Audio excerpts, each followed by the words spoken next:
வணக்கம் தெரிஞ்சுக்கலாம் வாங்க சேனல்ல இன்னைக்கு பால் கொழுக்கட்டை எப்படி செய்யலாம்ன்றத பார்க்கலாங்க. விநாயகர் சதுர்த்திக்காக ஸ்பெஷலா நம்ம பால் கொழுக்கட்டை செய்யலாம். இந்த வீடியோவை நீங்க Subscribe பண்ணாம பாத்தீங்கன்னா Subscribe பண்ணிட்டு பாருங்க. ஆல் பட்டனையும் பிரஸ் பண்ணுங்க. வாங்க நம்ம பால் கொழுக்கட்டை எப்படி செய்யலாம்ன்றத பார்க்கலாம். இப்போ நம்ம பால் கொழுக்கட்டை செய்யறதுக்காக முதல்ல சுட தண்ணியை நம்ம சுட வச்சு நல்லா கொதிக்க வச்சு எடுத்துக்கலாங்க. இப்போ ஒரு பவுல்ல 1 கப் அளவு பச்சரிசி மாவு நான் போட்டுருக்கேங்க. இது கடையில் வாங்கின கொழுக்கட்டை மாவு தான். இதில் இப்போ ஒரு சிட்டிகை உப்பு சேர்த்துக்கலாம். நல்லா கொதிக்க வச்ச தண்ணி எடுத்து இதில் கொஞ்சம் கொஞ்சமாக தண்ணியை சேர்த்து நல்லா கலந்து விட்டுட்டு ஒரு 5 நிமிஷம் மூடி வச்சிடலாங்க.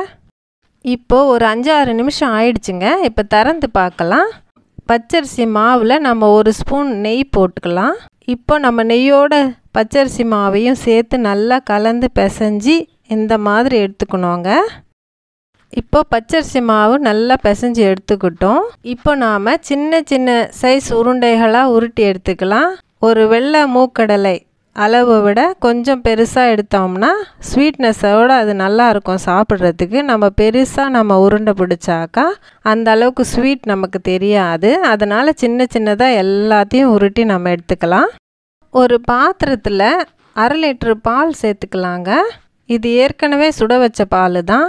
அதில் நம்ம 1 டம்ளர் தண்ணியும் சேர்த்து நல்லா கொதிக்க விடலாம். இப்போது பால் நல்லா கொதிச்சிருக்குதுங்க. இது நல்லா கொதிக்க கொதிக்க திக்னஸ் ஆகும். நம்ம கரண்டியில் வச்சு நல்லா கலந்து விடலாம் அடி பிடிக்காமல் இருக்கிறதுக்காக. நல்லா கொஞ்சம் திக்கான பிறகு ஒரு 10 to 15 மினிட்ஸ் கழித்து நாம் குட்டி குட்டியாக செய்து வச்சுருக்கிற இந்த உருண்டைகளை மொத்தமாக ஒன்றா ப்ளேஸ் பண்ணாமல் நம்ம அங்கங்கே அப்படியே ஸ்ப்ரெட் பண்ணுற மாதிரி எல்லாத்தையும் போட்டுக்கலாம். உடனே நம்ம கலந்து விடக்கூடாது. அது வெந்து நல்லா மேலே வரும். ஒரு 5 மினிட்ஸ் அப்படியே விட்டுட்டு ரொம்ப லைட்டாக நம்ம கலந்து விடணும். இப்போ பாருங்கள், இப்போ நம்ம கலந்து விடலாம். லைட்டாக நம்ம திருப்பி நம்ம கலந்து விட்டு வேக வைக்கணுங்க. அப்போ தான் எல்லாமே நல்லா ஈவனாக நமக்கு வெந்து வரும். நல்லா வேகிற வரைக்கும் நம்ம அப்பப்போ கலந்து வேக வைக்கலாம். இப்போ பாருங்கள், நல்லா திக்காக இருக்குது. கொஞ்சம் திக்காகிற வரைக்கும் நம்ம வேக விட்டாக்கா பால் நல்ல திக்னஸில் கொழுக்கட்டைகள்லாம் நமக்கு நல்ல டேஸ்ட் கொடுக்கும். நம்ம இதில் பச்சரிசி மாவு கலந்து ஊற்றாமல் வெறும் பால்லையே நம்ம வேக வைக்கிறோம்.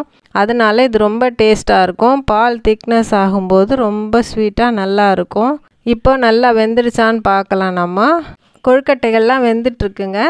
இந்த ஸ்டேஜில் நான் 3/4 கப்பு சுகர் எடுத்து வச்சுருக்கேன். பச்சரிசி மாவு 1 கப்பு அளவுனா இதுக்கு 3/4 கப்பு சுகர் சேர்த்துருக்கேன். உங்களுக்கு இன்னும் நிறைய சுகர் தேவைப்பட்டதுன்னா 1 கப் அளவு சுகர் போட்டுக்கோங்க. இப்போ இந்த சுகர் இதில் கலந்து நல்லா கலந்து விடலாம். சுகர் நல்லா கரைஞ்சி நல்லா கொதிக்கணும். இப்போ பாருங்கள், சுகர் நல்லா கலந்துருக்கு. நல்லா கொதித்து திக்னஸ் ஆகிடுச்சு. நல்லா இருக்குது. இப்போ நாம் ஏலக்காய் பொடியை நாம் இதில் தூவி நல்லா கலந்து ஒரு முறை கொதிக்க விட்டு இப்போ நம்ம ஸ்டவ் ஆஃப் பண்ணிடலாங்க. பாருங்கள், இப்போ நான் ஸ்டவ் ஆஃப் பண்ணி 5 மினிட்ஸ் ஆயிடுச்சு. எவ்வளோ நல்லா இருக்குது. இப்போ நான் தேங்காய் பால் எடுத்து வச்சுருக்கேன். அதில் ஒரு 1/2 கப் தேங்காய் பால் இதில் நான் சேர்த்துக்கிறேன். ரொம்ப டேஸ்ட் கொடுக்கோங்க. ரொம்ப நல்லாயிருக்கும். நம்ம பச்சரிசி மாவு இதில் கலந்து சேர்க்காமல் பால்லையே நம்ம வேக வச்சதுனால இந்த பால் கொழுக்கட்டை ரொம்ப நல்லா இருக்குங்க. இது மேலே லைட்டாக நான் கட் பண்ணி வச்சுருக்கிற பிஸ்தாவை தூவி இதை சர்வ் பண்ணிடலாங்க.